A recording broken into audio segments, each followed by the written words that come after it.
Olá, o Senado Federal se prepara para votar ainda no mês de setembro uma série de projetos de lei que formam juntos uma mini reforma eleitoral. A intenção é que essas novas regras passem a valer ainda nas eleições de 2014. E quem conversa conosco sobre o assunto é o relator da matéria na Comissão de Constituição e Justiça, o senador Waldir Raupp. Senador, obrigada pela sua presença aqui no nosso programa. O que há de mais relevante na mudança que pode ser feita em tão pouco tempo? Olha, na verdade, a gente chama de mini-reforma. Lamentavelmente, devemos estar fazendo uma reforma profunda, mas não há mais tempo para se aprovar, para valer para a eleição de 2014, para outubro de 2014.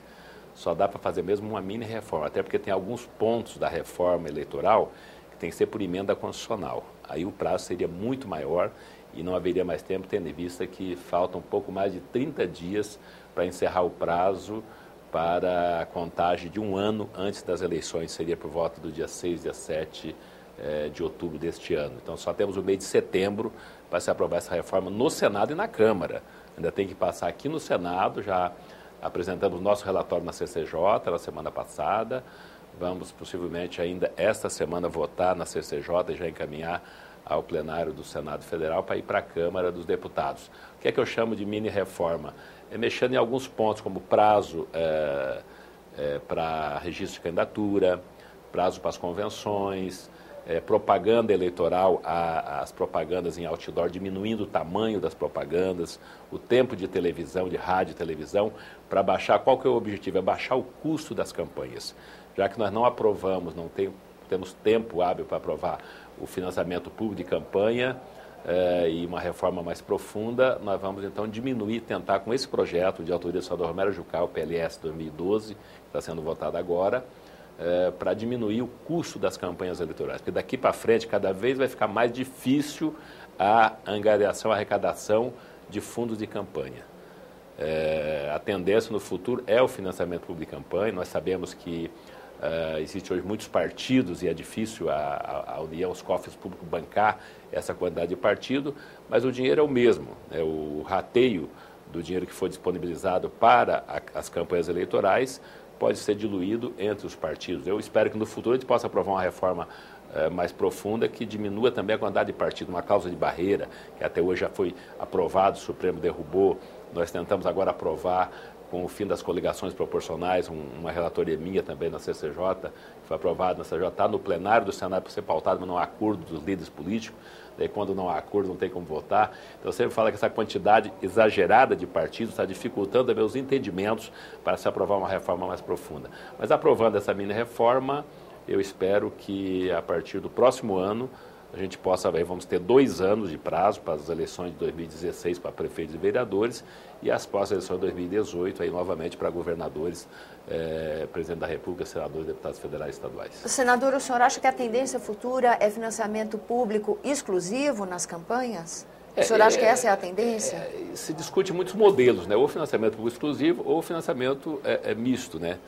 Parte pública e parte privada. Aí o privado, eu não sei, talvez excluindo as empresas, que é o grande problema hoje, o grande questionamento da sociedade é o financiamento público das empresas. Uhum. Se for um financiamento das pessoas físicas, por exemplo, doar R$500, R$1.000 ou até R$5.000, R$10.000, quem tem condições na pessoa física para fazer uma doação, não é o problema, né? Esse não vai ter tanto assédio como tem uma empresa, uma grande empresa financiando 1 milhão, 2 milhões, 5 milhões, 10 milhões, né, e depois ter um poder em cima dos governantes, ou até mesmo do Congresso dos parlamentares, né, de influência para poder usufruir desse benefício por ter doado uma soma vultosa para uma campanha.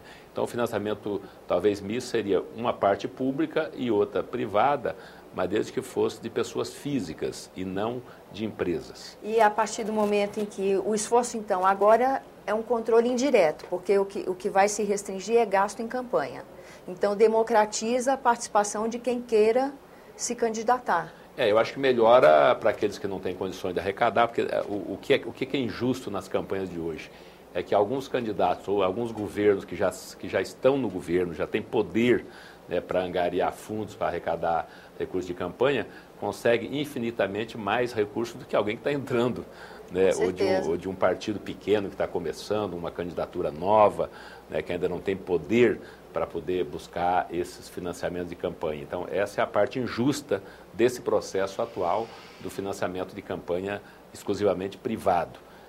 Se ele for público, todos vão ter o mesmo direito, né, dado as suas proporções de partido, né, mas todos vão ter o mesmo direito. Assim como o tempo, acho que a coisa mais justa nessa legislação atual, Tânia, senhoras e senhores telespectadores, é o tempo de televisão, de rádio e televisão.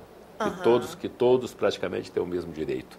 Claro, tem a proporção partidária dos partidos menores para os maiores, que é uma coisa até justa também, mas ninguém paga nada. Né? Todo esse tempo de rádio e televisão é uma coisa já praticamente bancada através de incentivos do governo federal, o que não deixa de ser um financiamento público de campanha. Com certeza. Né? Esse tempo de rádio e televisão já é um financiamento público de campanha. Então, os outros gastos, o que falta acrescentar? É algum recurso para propaganda gráficas, né? Para cartazes, santinhos, adesivos, pequenos outdoor, que já está diminuindo. Esse projeto agora já diminui o tamanho das placas, não tem aqui de cabeça o tamanho, mas diminui o tamanho dos outdoor, das placas, do próprio cartaz, dos adesivos de carro. Não vai poder uma coisa cara na campanha, aquele que eles chamam de envelopamento de carro. Você vê um carro todo adesivado, bonito, lindo, né? Um candidato estampado na frente, atrás, dos lados, chama envelopamento do carro. Isso é caríssimo. Hoje chega a custar em torno de R$ 1.000, R$ 1.500 para fazer um carro. Então, quem for colocar 100 carros na rua, vai custar mais de R$ 100 mil. Isso é caríssimo. Isso bom para o eleitor começar a prestar atenção como é esse gasto. O nosso projeto já exclui isso. Esse projeto da mini-reforma já não vai ter mais esse gasto. Já vai ter um limite de adesivos, ou só no vidro traseiro, ou só no vidro lateral, mas não vai ter mais o envelopamento do carro. Uma campanha caríssima que é preencher um carro todo, né, com aquele envelope de propaganda. As placas também, quanto maior, mais cara. Então vai diminuir também o tamanho dessa placa. Senador, a partir de junho desse ano, com aquelas manifestações populares, a influência das redes sociais na comunicação entre os cidadãos, isso abre uma nova perspectiva, uma reflexão do Congresso da participação do cidadão, a participação mais direta no cenário político. O senhor acha que a partir desse movimento que nós vivemos, e falando em aprimoramento da representatividade da sociedade na política, as candidaturas avulsas vão ter algum espaço? Eu não sei se candidatura avulsa. A candidatura avulsa, ela praticamente elimina os partidos. Aí não há mais razão porque ter um partido, se cada um pode ser, no menor descontentamento dentro de um partido, já vai sair que não, eu vou ser candidato avulso, eu posso ser candidato sem partido. Então perderia um pouco a representatividade dos partidos políticos. Todo país democrático preza muito pelo fortalecimento dos seus partidos, sendo nos Estados Unidos da América, são nos países europeus, enfim, todos os países que têm a democracia, né, como regime político, preza pelo fortalecimento dos partidos. E a candidatura avulsa, eu particularmente sou contra, enfraquece consideravelmente a representação partidária. Outro ponto também dessa mini-reforma que nós estamos relatando é as filiações partidárias. Não vai ter mais aquela chamada dupla filiação. Tem muitos candidatos que ficam inviabilizados porque ele assinou num partido, depois assinou em outro e não deu baixa no antigo. Aí fica com dupla filiação. Isso acontece muito de impugnação de registro de candidatura por dupla filiação. Agora, aqui vai valer a última. Você se filiou há um ano atrás num partido e de repente resolveu sair e ir para outro partido e esqueceu de dar baixa, ou o partido que ele estava não deu baixa, até muitas vezes até por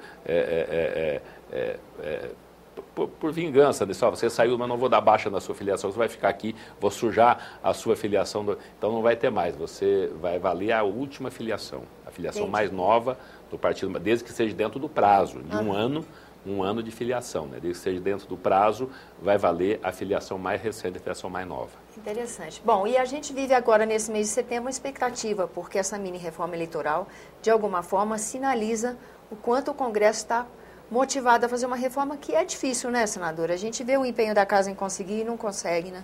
Quando você falou dos movimentos das ruas, não tem nenhuma dúvida que ajudou.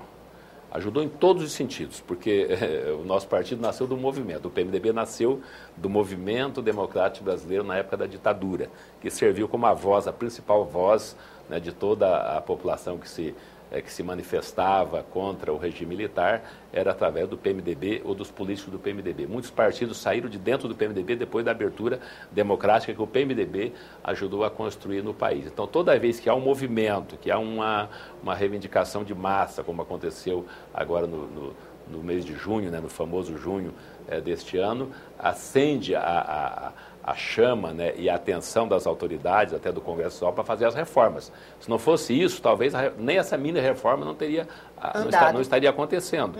Nós sabemos, faz 19 anos que o Congresso discute uma reforma política e nunca conseguiu fazer uma reforma profunda. Então vamos fazer essa parte agora, que está sendo possível, dentro do prazo, é o que é possível fazer. E depois vamos trabalhar com mais profundidade, mas eu acho que as pressões não podem parar, não.